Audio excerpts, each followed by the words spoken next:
Hello, everybody. Today we have episode 3 of McDaniel College Football Superstitions. I am here with number 63 center, Carter Bucci. Carter, how are we doing today? I'm good, Nick. Thanks for having me on. Of course. Thank you for taking the time. All right. So once again, just as the same as episode 2 that we did with Tony, we're going to start off with a little segment, a little game that I call Start, Bench, Cut. Ooh. So I'm going to give you 3 superstitions from 3 different people. Okay. And you're going to tell me which one you would start, basically which one you would keep on your team, which one you would put in the game, which one you would bench, which means not fully off the team, but probably not in your starting lineup, and then which one you would cut. Basically, you don't want anything to do with that superstition. All right, cool. All right. So the first one is Marshawn Lynch's Skittles. John Henderson, who, if you don't know this, the Jaguars defensive lineman who would get slapped in the face before every game. Okay. Or Odell Beckham's one-handed catches that he would do pregame. Ooh. And start, bench, cut. All right, so... And then tell me why. Okay, as an offensive lineman, I like to eat, I like candy, so I'm going to have to start Marshawn Lynch's Skittles. Okay.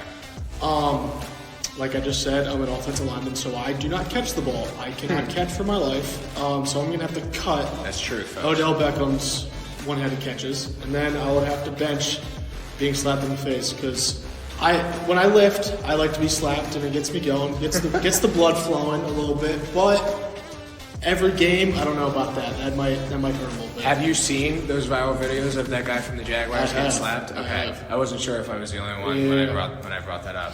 I like that, though. The Skittles are definitely a staple. Marshawn Lynch. Gotta have it. Everybody knows about that. All right. The second one I'm going to do, I'm going to ask you about 3 players on the McDaniel football team. Okay. The first one, and no bias. Oh, boy. All right. Carter Bucci's, which is the sir I am interviewing at the moment. Uncrustables before a game. Zach Galasso, barefoot during warm-ups. Oh, boy. Or Coyer Hamill, the same undershirt for every game. This could get complicated. This is going to be really hard. So I'm going to have to start myself, obviously, for obvious reasons. Okay. Dang, this is tough, because I am not sure if Coyer ever washes that shirt. So, I'm going to have to cut Coyer's same shirt, because God knows when the last time that thing was washed. And then I'll bench Zach's feet, because it's kind of his own thing. His freshman year when he came in, I was like, what is this guy doing? He's barefoot on a turf. Everyone else is in cleats, and he's just walking around barefoot. But that's his style. He's a country boy. He doesn't like to be constrained by shoes. And it's something unique. I feel like you never really see many people doing the whole barefoot thing. Never seen it. Maybe a little bit. But maybe socks. Yeah. I've seen socks. I've definitely seen socks. Barefoot's definitely something else. Yeah. All right, next scenario, or next 3 players. Emmanuel Sanders beating the team he is playing on Madden the night before the game. Patrick Mahomes, same red underwear. Okay. Or Josh Allen throwing up before every game. Gosh. This one is a tough one. I'm going to cut Patrick Mahomes because I hate the Chiefs. Go Birds. Okay, makes sense. Go Birds.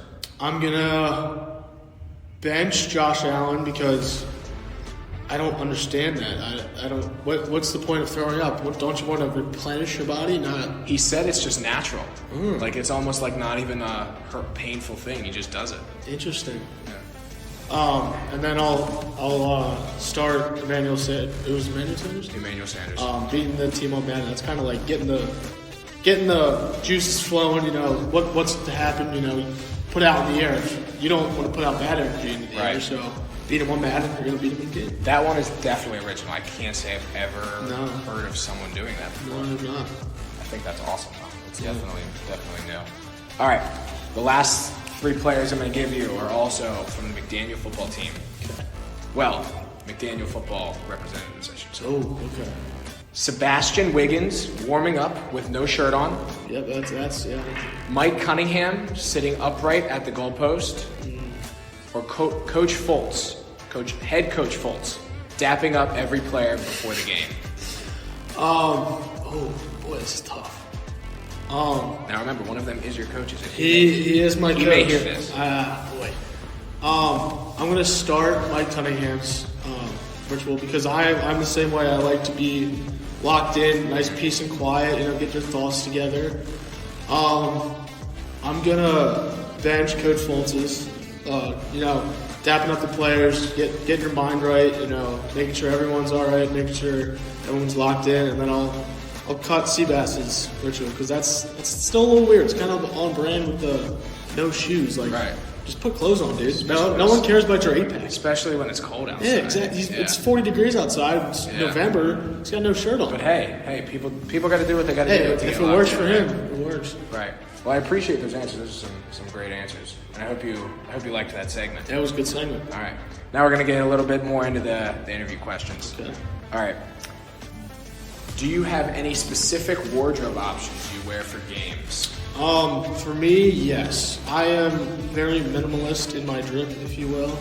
I wear plain white Nike socks under my cleats, and I either wear a black or a white cutoff under my pads. So those are kind of my wardrobe choices. The black or white cutoff, is it always the same black or white cutoff, or do you have rotating? I have one. It's weird. I have one white Nike cutoff and one McDaniel black cutoff. Right. I just cut them off, and then that just depends on, I'm assuming, the color we wear. Yeah, if we wear green, I'll do black. If we wear white, I'll go white on white. Okay, that makes sense. Yep. Do you have any eating habits that you do, or regular eating habits you do on game day or in the week leading up? Yes, as we've talked about, I am a huge Uncrustable. Mr. Uncrustable. Yes. No free shout-outs. Sponsor me, Uncrustable. Appreciate it. We should have had them sponsor. We should have. That would have been cool. We should have reached out. But I'll have an Uncrustable and a caffeine drink or energy drink before every practice in the morning. Every practice in the morning. Every lift. And then at halftime, I'll eat an Uncrustable.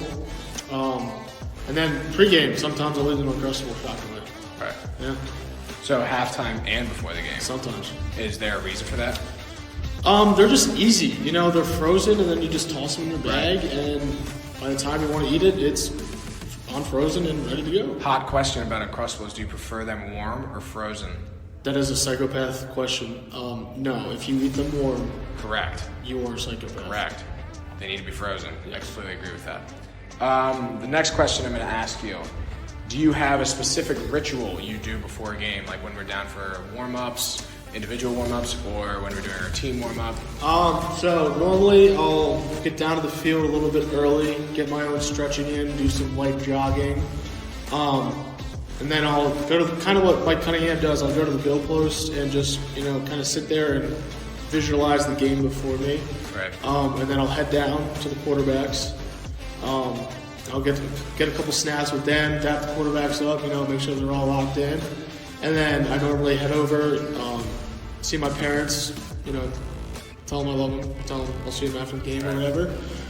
Head back up to the locker room, get dressed, head back down, do, pregame, whatever. And then before the game starts, when we leave the locker room, I always head down to the other end zone and pray for a little bit. Right. Before we get going. Seeing the fans is a cool one. I feel like it helps you stay steady in mind.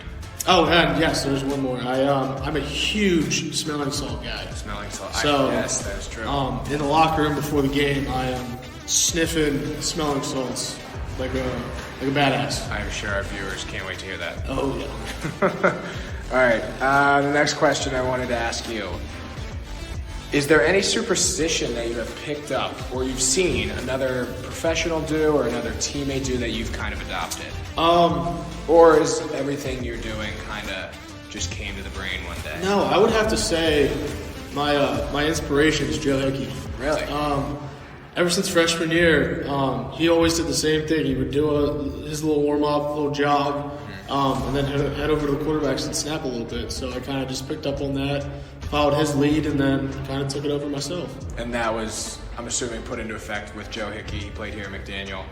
That was put into effect when you got here? Yes. Not in high school? Not in high school. I didn't really have any rituals in high school. I was a Okay. big ritual guy in high school. So then, that's kind of cool how you weren't a big ritual person until you got to McDaniel. Yes. So McDaniel kind of helped you evolve Yes. into some of those things. Yeah. That's awesome. All right, the final question I want to ask you that I have asked everyone in our past 2 episodes.